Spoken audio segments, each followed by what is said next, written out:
Goody will drive. Left-handed flush over the top of Kepning. Pullback, step back three. Bottom! Mavericks, it's short. Tip back in. Weaver got it. Yes! Neely, the handoff. Jones for the tie. Oh, he's fouled and one. Presents itself is what you got to take. You can't. It's knocked away. Still loose. Doherty the heave. Oh, my God. Welcome to the Straight Outta WAC podcast.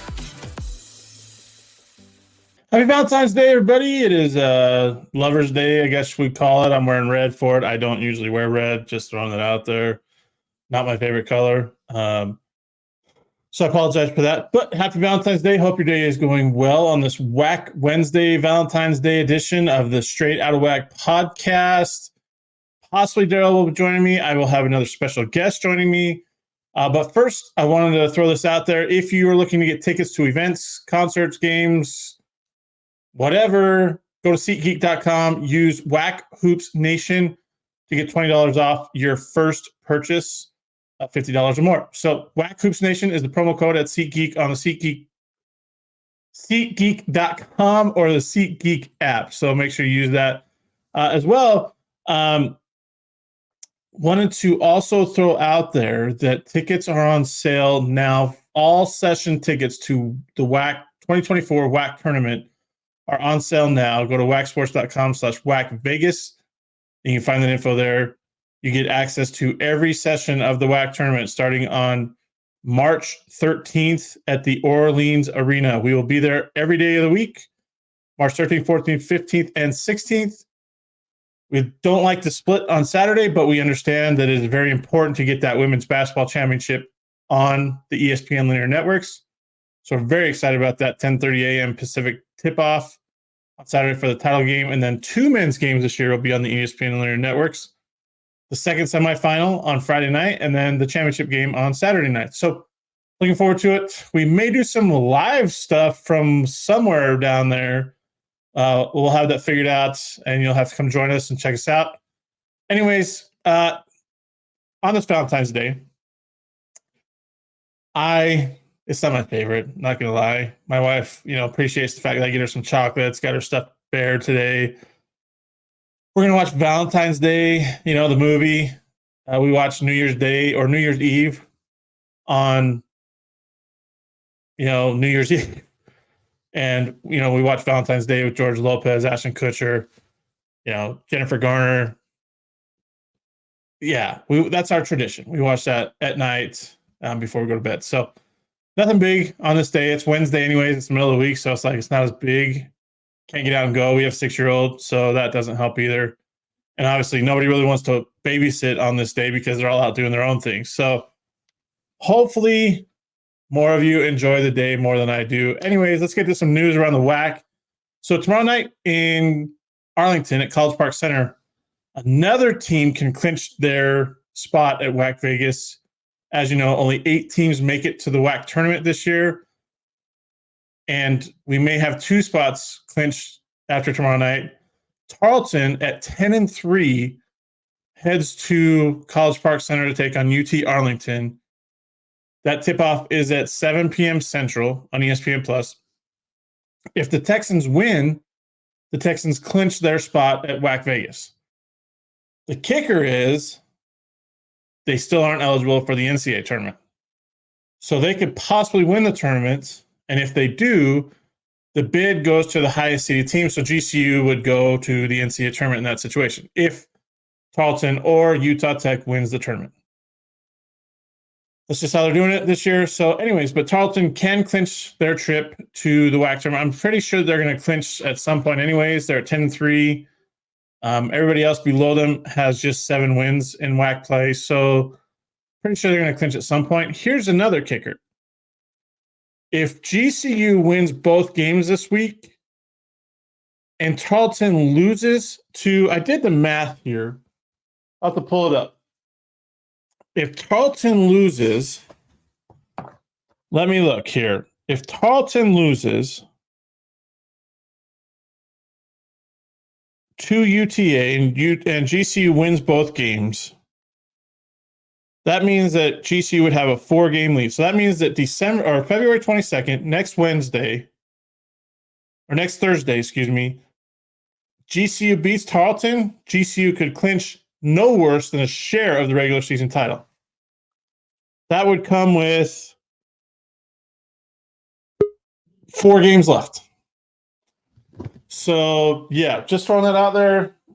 3 wins for GCU.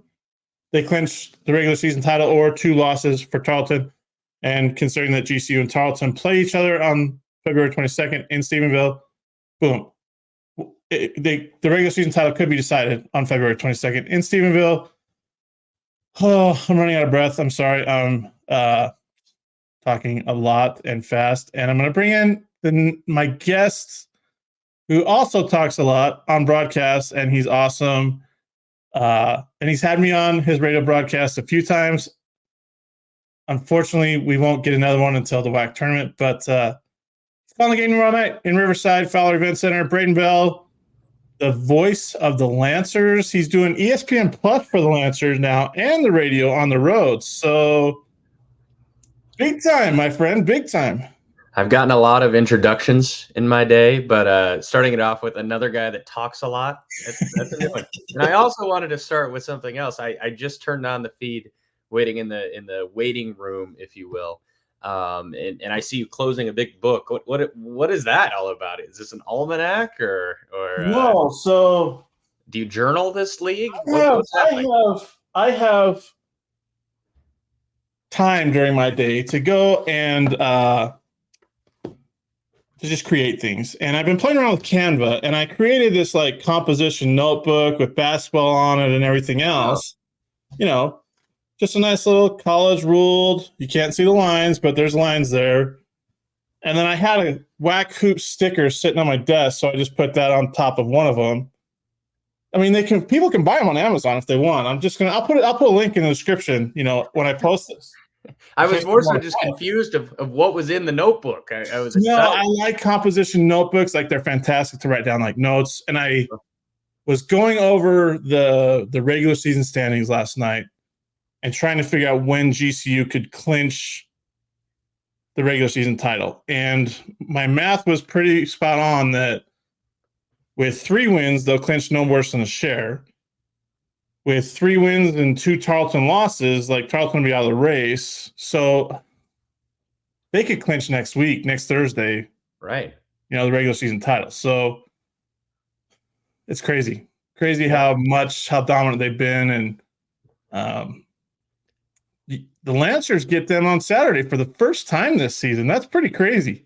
Yeah, I'm excited to see them in person. Obviously, I think everyone in the league has watched them a bunch this year, whether it was in non-conference or in league play. They're kind of the team that you're turning on whenever you have spare time, or at least in that way for me. So I'm excited to see them in person finally. You're right. It's first time CBU will be playing them, so first time I'll be seeing them on the road in Phoenix on Saturday. But yeah, fun weekend ahead in terms of CBU. I think the Utah Valley matchup tomorrow, very similar styles, I think, of teams.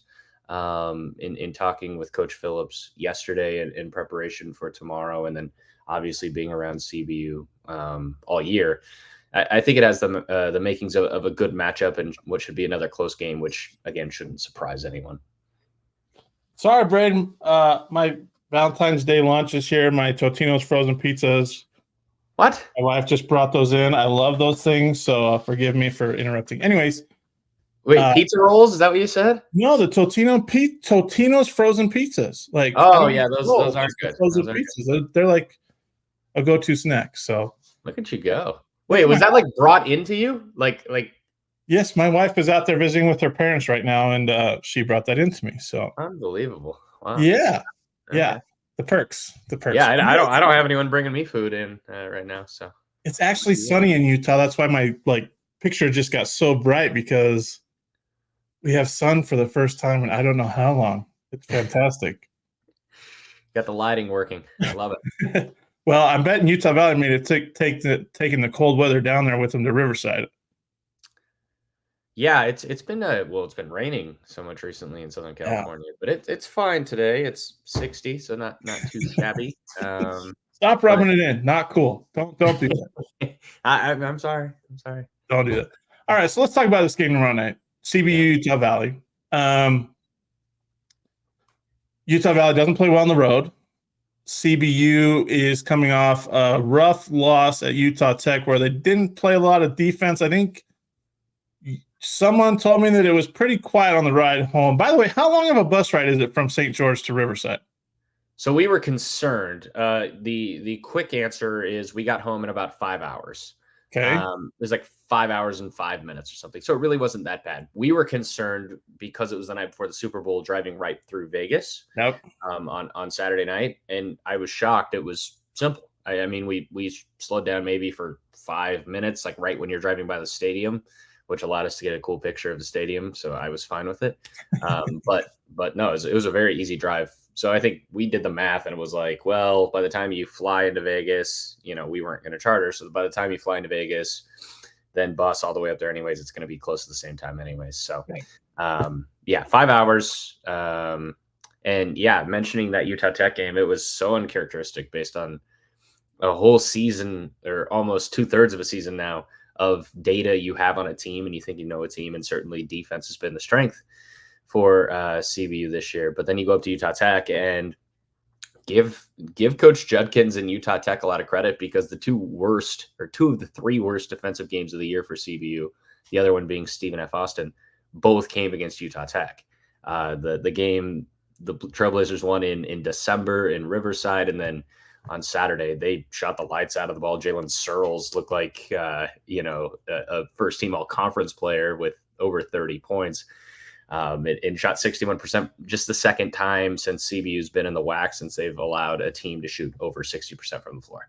So it was unbelievable how well Utah Tech played. And then even through all of that, CBU was down by 20. And I'm going to be blunt with you, like being on the call, it just didn't seem like a game that was going to get close. And then suddenly it did. So you got to give a lot of credit to Coach Croy and the team for not folding it in at all. Like they fought tooth and nail, had it down to a 1-point game on a couple of different occasions with less than 3 minutes left. And one possession, they were down one with just over a minute to go, couldn't get a rebound. Tanner Christensen was able to dunk it back up and in, and then, push it to 3. And then Utah Tech, again, give them credit. They made all their free throws late and were able to pull off what was a huge win for them. But yeah, certainly a big game for CBU in that you're kind of at the point of the year right now where it's still crowded in that midfield. Obviously, GCU up top, Tarleton's kind of established themselves as number 2, but then super crowded besides that. And so for CBU, without Dominique Daniels Jr. and having to battle through having to still play GCU twice, you have to win these kinds of games, especially at home. So it's a huge game for the Lancers, without a doubt. Now, Braiden put it mildly, like it is a log jam in the middle of the WAC right now. California Baptist at 7-5. Excuse me. SFA 7-6. UT Arlington 7-6. Seattle U 7-6. And then you have Utah Tech at 6-7. I think, Braid, and maybe you can agree with me here, 10 wins get you to WAC Vegas this year. I really think that that's the case. 10 wins get you to WAC Vegas. Yeah, sorry. I thought you were continuing. Yeah, I would agree. I would say 10 would for sure get you in. Yeah.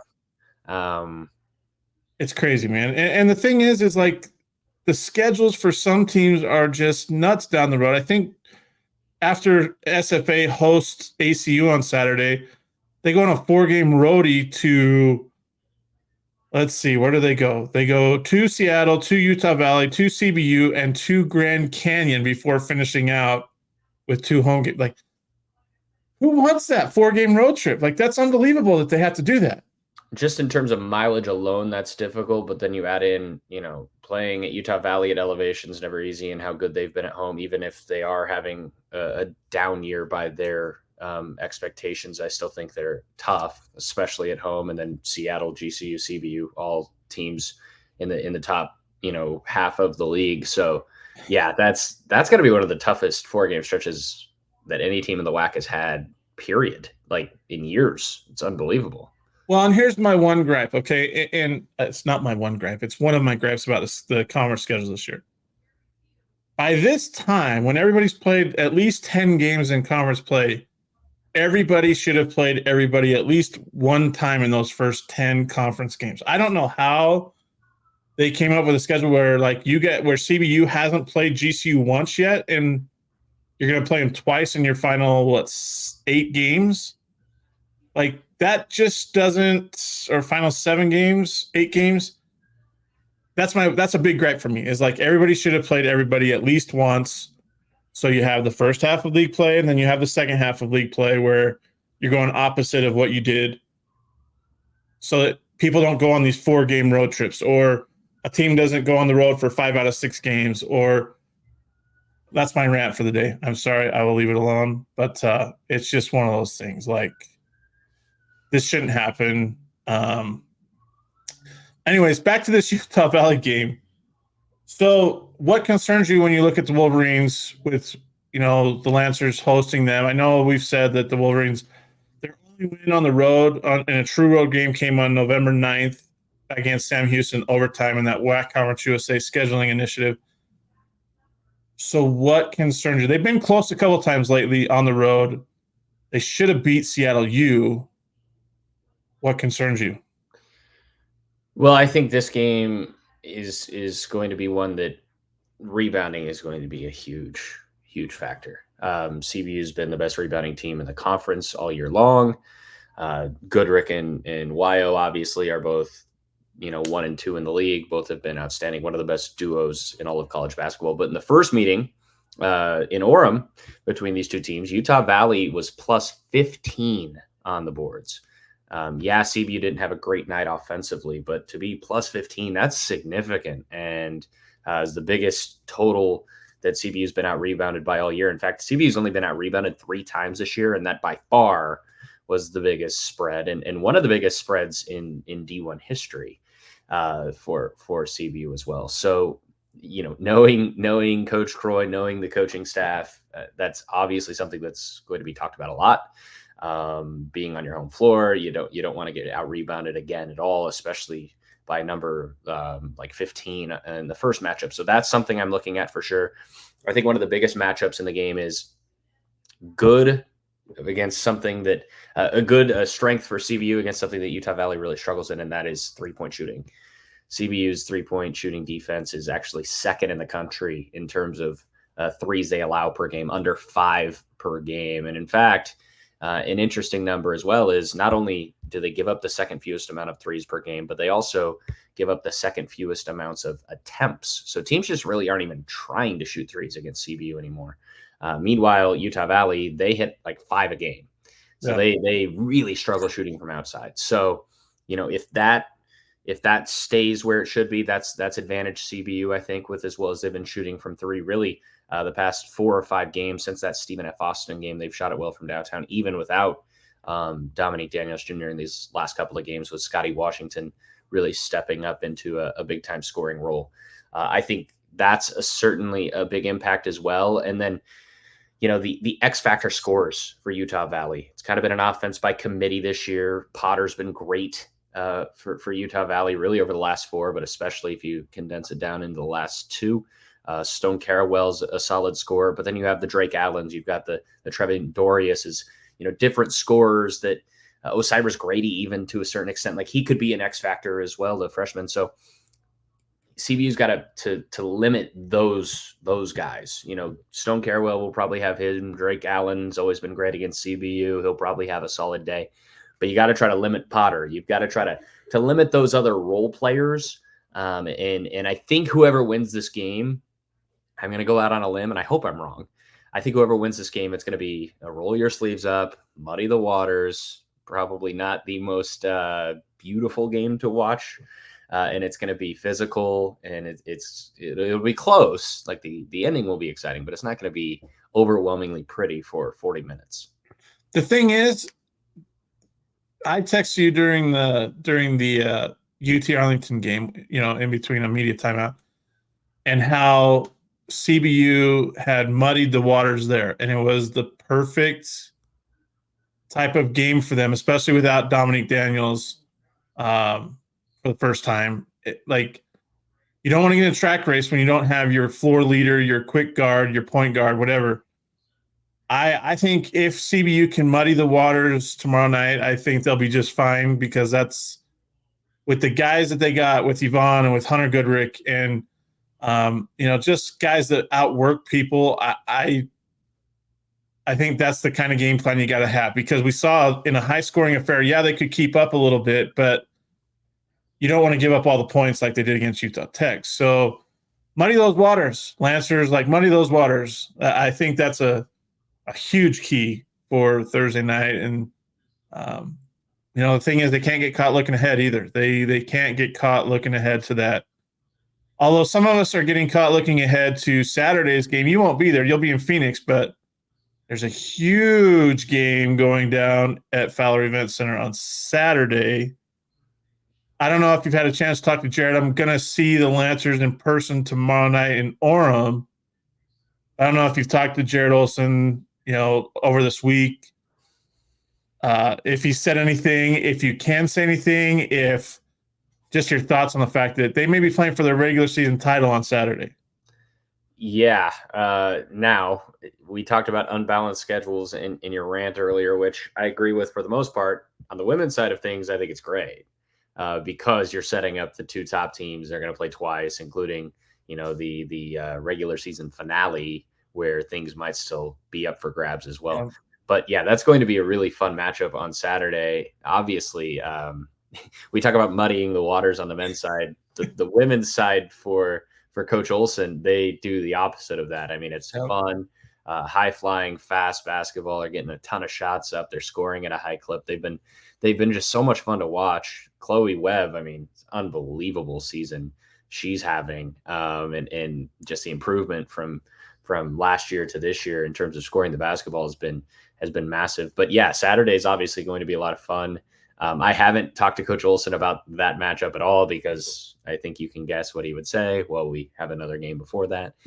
But yeah, everyone's really excited about that matchup. Obviously, a couple of teams that have had their battles in the past with Coach Miller and Coach Olson, and two of the top programs in the conference every single year. So it's definitely a matchup that I'm happy will be earlier before the men's game tips off on Saturday night. So I'll be able to watch that, and it should be awesome. Yeah. 100%. And, like you said, there's some storylines too. Trinity San Antonio returning to CBU. Sid Palma coming back to CBU. It's just one of those things, here we are. Two teams playing really well, GCU's having their best season under Molly Miller. Grand Canyon, I mean, CBU, not necessarily their best season, because they've had an undefeated season before under Jared Olson a couple of years back when they won the regular season and tournament titles. But another stellar season, especially with all that he's lost and who's been hurt for the Lancers too, which makes it even more impressive. Hopefully they get Chloe Lemon back for this week. I guess we'll see tomorrow night when they take on the Wolverines. But Braid, what did you think of the Super Bowl? Were you surprised that the Chiefs won? Did you think the 49ers should have ran the ball more in the third quarter? I think Kyle Shanahan was a bum in the third quarter, but that's my thought. I was not surprised the Chiefs won. They have Patrick Mahomes. Sure. What I was surprised about is that a head coach in the NFL, and forgive me, I'm a well-known Niners hater. So, and a head coach in the NFL, and one as pompous and at times arrogant as Kyle Shanahan, wouldn't know the overtime rules, and select to take the ball first. Forget about the third quarter. That was wild to me. Great game though. Yeah, it was. I was worried there for a while. Like, first half was a little slow, but it delivered in the end, and that's all anyone's going to remember. Yeah, it was a great game. I'm just so mad. I'm not even a 49ers fan, okay? But you have the best running back in the NFL, and I think they gave him the ball like twice in the third quarter. They went with Brock Purdy's arm the entire quarter and didn't do squat. And then you see him actually finally give Christian McCaffrey the ball in the fourth quarter, and they scored a touchdown. It's amazing what happens when you do that. Don't get me wrong. I'm an Andy Reid fan. I'm happy that he won another one. He's a BYU guy. My dad went to BYU with him. Like, they were in school together. So Andy Reid guy all the way through. It's just, it gives more credence to the whole Taylor Swift thing, man. I don't know that I can play that card. Like, oh, it's just, come on. Who cares? I'm not a Swiftie. I'm sorry. I'm not a Swiftie. Who cares? They showed her for less than a minute, the entire broadcast, like 55 seconds. I had an over-under going on my Facebook page of how many times she'd be shown. So it's Valentine's Day. Show the love. It's all good. She is in Valentine's Day, the movie, which my wife and I are watching later tonight. So there you go. Her and Taylor Lautner back when they were a thing. Right. Good times. Right. Good times. Any Valentine's Day traditions you got, my friend? I actually really don't have any Valentine's Day traditions. Such an overrated holiday. It really is. Yeah, I have no issues with it. I just don't really have any traditions. When I was younger, I'd get a nice little gift package, but I'm too old now for that, I guess. So yeah, it's just another day to me. Yeah. Well, baseball season's coming up too. Are you excited to be getting into that? I know you're the voice of the Lancers as well for baseball. Yeah. Pumped for baseball. Excited to be back out there at Topman Stadium, and they actually start this weekend. So I'll be missing the first few weeks. Really, I won't be doing many games of theirs, if any, until after the conference tournament. But yeah, I'm very excited to get back out there, and they should be a fun team to watch this year. Mitchell Simon, of course, the co-WAC player, preseason player of the year, the third baseman for CBU. And so, yeah, should be a lot of fun. I love baseball. You know this, so yep. I'm never going to complain about going out to the ball yard. No way. I mean, you're a Dodger fan, right? I am a Dodger fan. Wow. We'll still be friends. It's okay. Well, so I'm excited this weekend. Just with the way travel worked out, I'm not going back to California after the game against GCU. I'm going to stay in Phoenix until Wednesday and then just fly to Abilene because we're on the road next week. And so Monday, I think I'm going to head out to Dodgers camp and see Shohei and see Yamamoto, see $1 billion worth of investments on the field. So nice. No games yet, but I want to go see him. That is a great plan. A great plan. Yeah. Anyways, follow my guy, Braiden Bell, on Twitter, Braiden Bell, PXP, Twitter X, whatever you want to call it. But give him a follow. He'll be on the call tomorrow night from Fowler Event Center. And you'll be surprised to learn more about Fowler Event Center in my WAC Arena rankings article that'll be coming out probably before WAC Vegas. I'm not going to put it out now, but I'm just going to tease it every now and again. Oh, yeah, well, I'm excited to see it. You've got me excited now. I was kind of disappointed that, not disappointed, but that my kid was playing basketball on Saturdays, junior jazz, so I can't travel as much because we were going to come down to Riverside last week.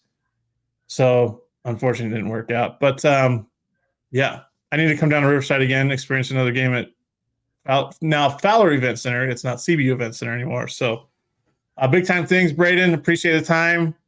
And we'll see you again on another episode of Straight Outta WAC Podcast. Everybody will be back in about 30 seconds after a quick word from the Western Athletic Conference.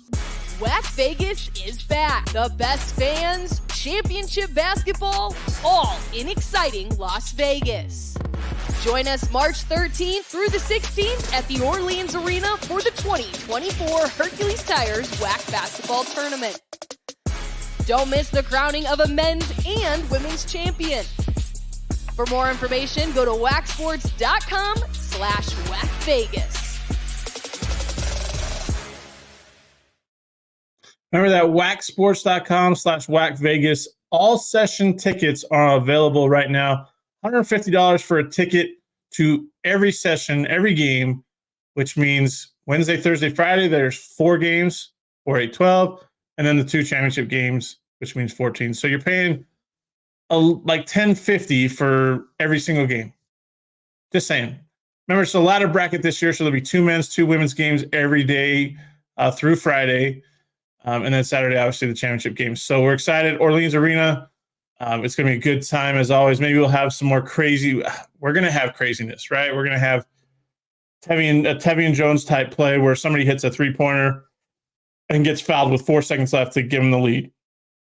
After coming back from 23 down in the final 18 minutes of the game, we're going to have a Sharita Doherty heave, a prayer that she just threw up and prayed, go in. Like, it's going to be exciting. It's going to be fun. It always is. Like I said, the GCU men and women have already clinched. The CBU women have clinched. Tarleton men, if they win at UT Arlington on Thursday night, they will clinch as well. So still a lot of basketball to play, still tickets to be punched. If you have a thought, a comment of who might not make it, share it. Let's hear it. And let's go forward with WAC Vegas and have a good time. Anyways, everybody, thanks for tuning in to the Straight Outta WAC podcast. Make sure you hit that like and subscribe button. We talked to Braiden Bell, who gave us a little bit of a preview of the Utah Valley CBU men's game tomorrow. I will be at the UVU CBU women's game tomorrow in Orem at the Lockhart Arena. Looking forward to seeing that ball game. Hopefully it sets the stage for a big-time matchup on Saturday at Fowler Event Center between CBU and GCU women in a battle for first place. Could be a regular season championship on the line. Even though the two teams meet again in the final game of the regular season. So everybody, again, like and subscribe. Appreciate the time. And tomorrow, Thursday, we will not have a podcast episode. We will have a Straight Outta WAC after dark, after the games are over, to break down things. So make sure you follow along. It'll be a live stream. So make sure you subscribe to the YouTube channel so you get ready for that show. Anyways, everybody, enjoy the rest of your Valentine's Day. Be safe, and give your loved ones a hug from WACHOOPSNATION. Thanks for listening to the Straight Outta WAC podcast. You can find us on Apple Podcasts, Spotify, and other podcasting platforms. Be sure to subscribe so you never miss an episode. Remember to follow WAC Hoops Nation on all your favorite social media platforms.